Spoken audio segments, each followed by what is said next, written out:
ನಮಸ್ತೆ ವೀಕ್ಷಕರೇ, ದೇವಕಿ ಮಂಗಳೂರು ಕಿಚನ್ಗೆ ಸ್ವಾಗತ.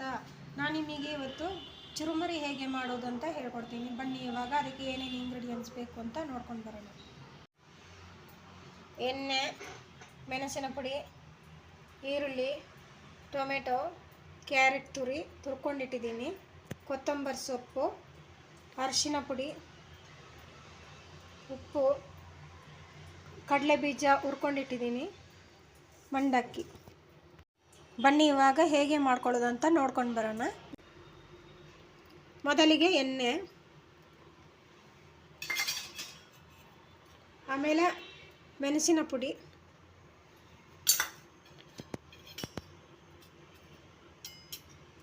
ಸ್ವಲ್ಪ ಅರಿಶಿನ ಪುಡಿ ಹಾಕೊಳ್ತಾ ಇದ್ದೀನಿ, ಕೊತ್ತಂಬರಿ ಸೊಪ್ಪು,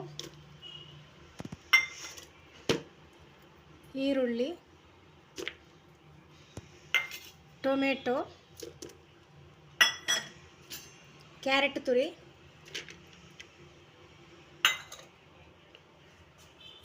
ಇವಾಗ ಮಿಕ್ಸರಿಂದ ಮಿಕ್ಸ್ ಮಾಡ್ಕೊಳ್ಳೋಣ.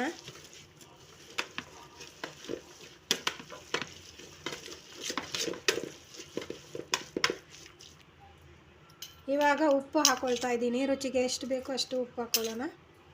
ಸ್ವಲ್ಪ ಹಾಕಿದರೆ ಸಾಕು, ಮತ್ತು ಇದರ ಮಂಡಕ್ಕಿಯಲ್ಲಿ ಉಪ್ಪು ಇರುತ್ತೆ. ಇವಾಗ ಮಂಡಕ್ಕಿ ಹಾಕೊಳ್ತಾ ಇದ್ದೀನಿ.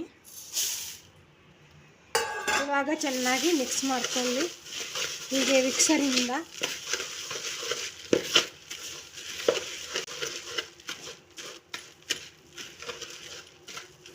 ಇವಾಗ ಎಲ್ಲ ಮಿಕ್ಸ್ ಆಗಿದೆ. ಲಾಸ್ಟಿಗೆ ಕಡಲೆ ಬೀಜ ಹುರ್ಕೊಂಡಿಟ್ಟಿದ್ದೀನಿ, ಅದನ್ನು ಹಾಕೊಳ್ಳೋಣ. ಇಷ್ಟೇ ಗೈಸ್. ಬನ್ನಿ ಇವಾಗ ಸರ್ವ್ ಮಾಡೋಣ.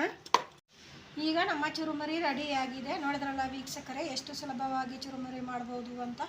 ಈ ವಿಡಿಯೋ ಇಷ್ಟ ಆದಲ್ಲಿ ಲೈಕ್, ಶೇರ್, ಕಮೆಂಟ್ ಹಾಗೂ ಸಬ್ಸ್ಕ್ರೈಬ್ ಮಾಡಿ. Okay, thank you.